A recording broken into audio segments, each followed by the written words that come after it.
Speaker, I want to resume my seat by saying that my submission does not in any way seek a ruling from you.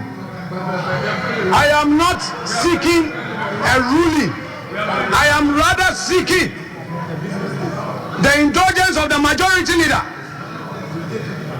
who knows the rules, to do the needful by withdrawing this aspect of the report that is going to be vetted. Mr. Speaker, we know how to move our case and we'll do the needful.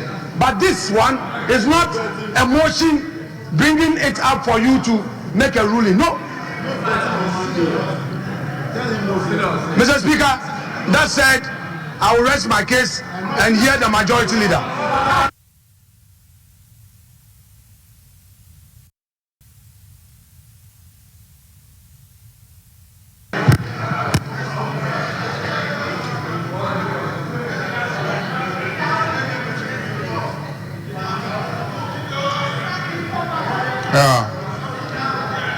Right, Honorable Speaker.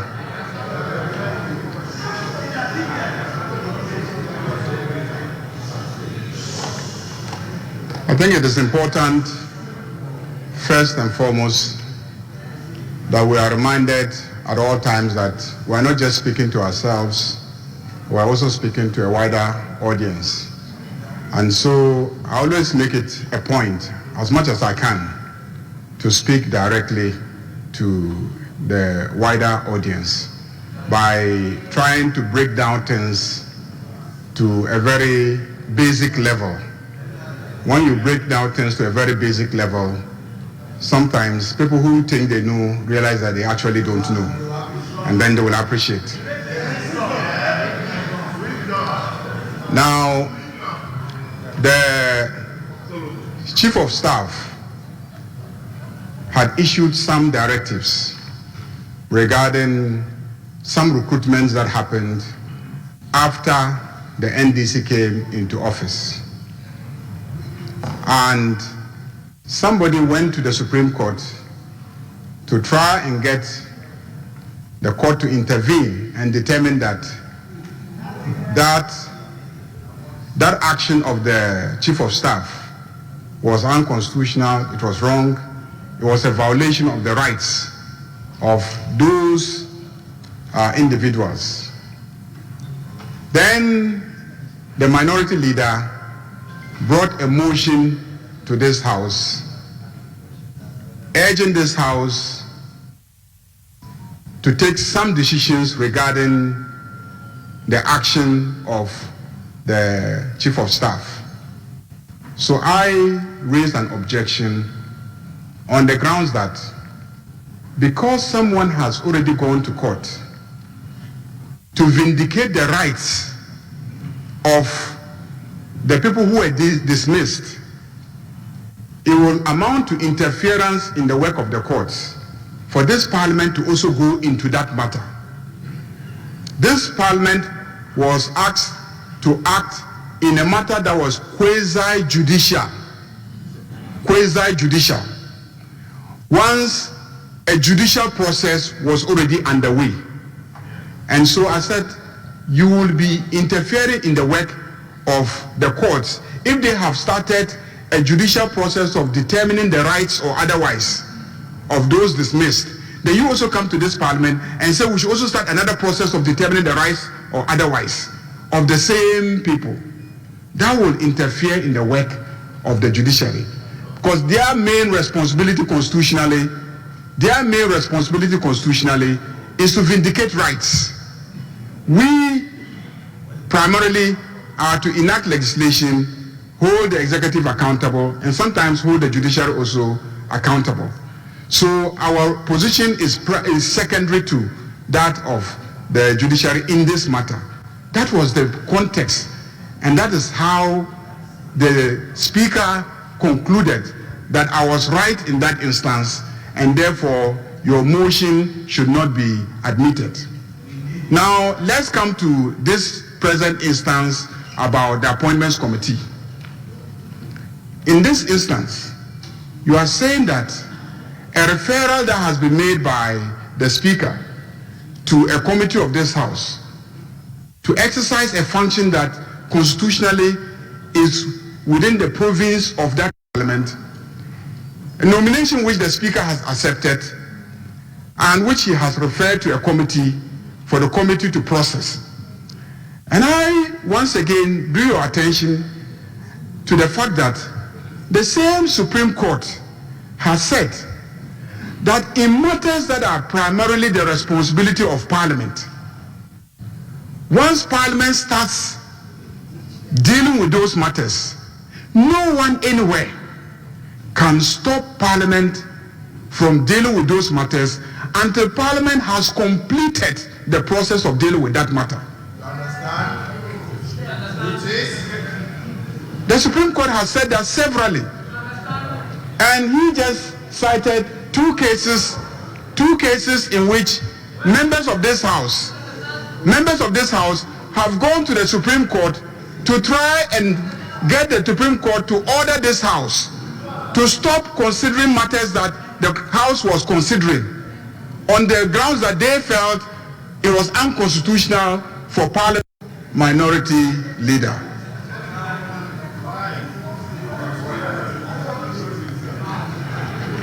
Reference to the Constitution, to Eskin May, to all those things don't really make a difference. The matter is so simple and so basic. The Supreme Court of Ghana has said that when this Parliament is engaged in its primary responsibility, it will always allow this Parliament to go through that process to the end. And then if the outcome is wrong or goes against a specific provision of the Constitution, then they at that point can make that determination. But once they are seized with jurisdiction and they are dealing with the matter, they will not interfere. I haven't seen a ruling changing this position of the Supreme Court. So, as for ECOWAS, yes, even ECOWAS court will always tell you that you should have fully exhausted local remedies before you come to the ECOWAS court. So if you are already in the courts of Ghana trying to vindicate your rights, you haven't finished in Ghana, then you jump to Abuja. You jump to Abuja when you have not yet exhausted local remedies. I'll be surprised if ECOWAS court delves into your matter. I'm saying this because I have been a member of ECOWAS Parliament for close to a decade, and I know how that court functions.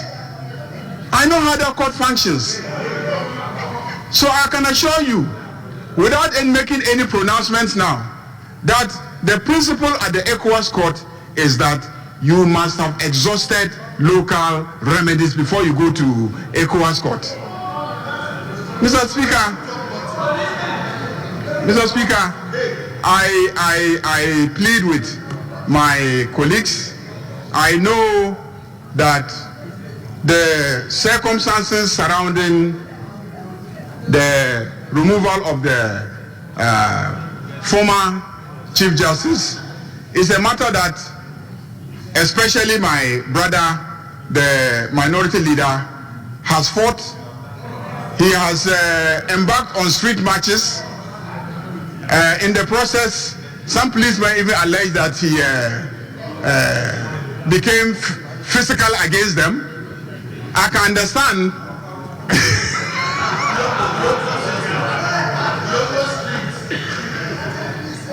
I can understand that this is a matter that he is personally very passionate about. Majority Leader, conclude.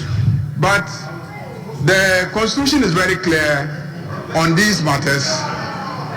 The nomination of the Chief Justice is properly before this House. It has been referred to the committee, and the committee will sit on Monday. I urge him to appear before the committee as a member, you can ask all your questions. The Chief Justice nominee is ready and available and willing to answer all questions put to him, and very, very capable. If at the end of the day, there is any decision by any court in this country, I'm sure the court will find a way of crafting a mechanism for enforcing their decision. The court will find a mechanism for crafting the enforcement of their decision. Mr. Speaker, the courts, after we have completed our work in this House, have been able to strike down the conclusion of the work of this House. In that ruling led by Justice Yoni Kulondi, they annulled what we did in this House. So please, allow the system to work. Allow the system to work. So, honorable colleagues, I have presented to you the business statement for next week. The minority leader is a member of the business committee. The minority chief whip is also a member of the business committee. And so this business that we have presented to you is business that we agreed together as the business of the House for next week. And we urge you to approve it so that we can move on. As for the referral to the committee, that was done some time ago. It was not really part of the records of the business statement of this sitting. It wasn't. It is an old referral.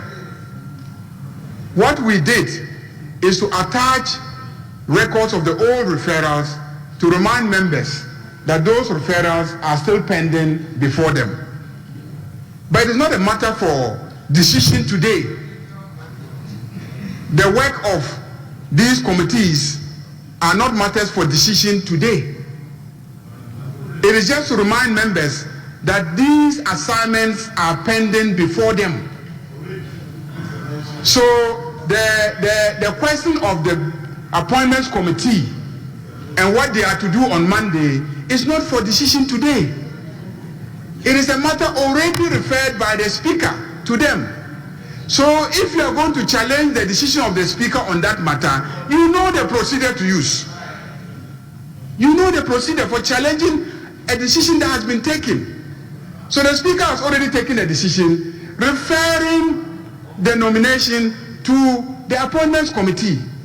All we are doing is to remind all committees that businesses are pending before them, that they should endeavor to accomplish those businesses and bring their reports to us for decision. So you cannot get up and like somebody did in secondary school exams, where the question was, what is a tree? Then he says, oh, a tree has branches. Sometimes birds perch on the trees, and one may ask, what is a bird? And then went on a tangent of explaining and describing a bird because that is what he had prepared for in the exams. I am saying this because I know as a fact that he had filed a motion seeking to challenge the authority of this House to have the nominee considered by the appointments committee. He filed a motion. He raised it at conclave, and I reminded him that you cannot stop this parliament from conducting its lawful business. I reminded him, and he told me, listen carefully, please listen carefully. He told me that he had prepared to argue that motion, and that even if I wanted, he will give me copies of his arguments that he would prefer. That is why I'm saying that he had prepared on an examination about the birds.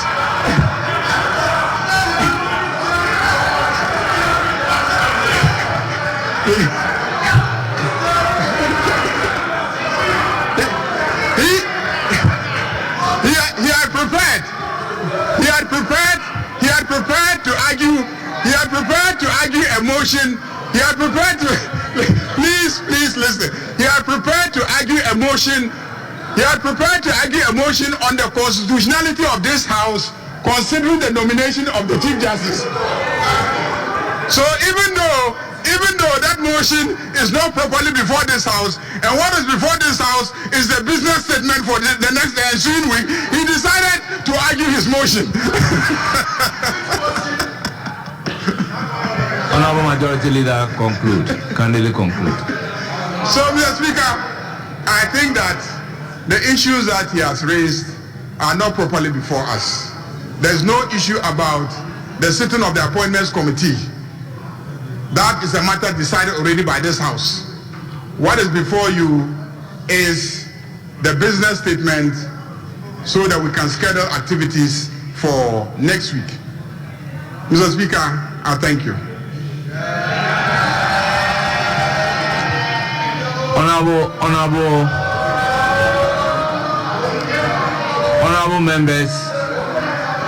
members,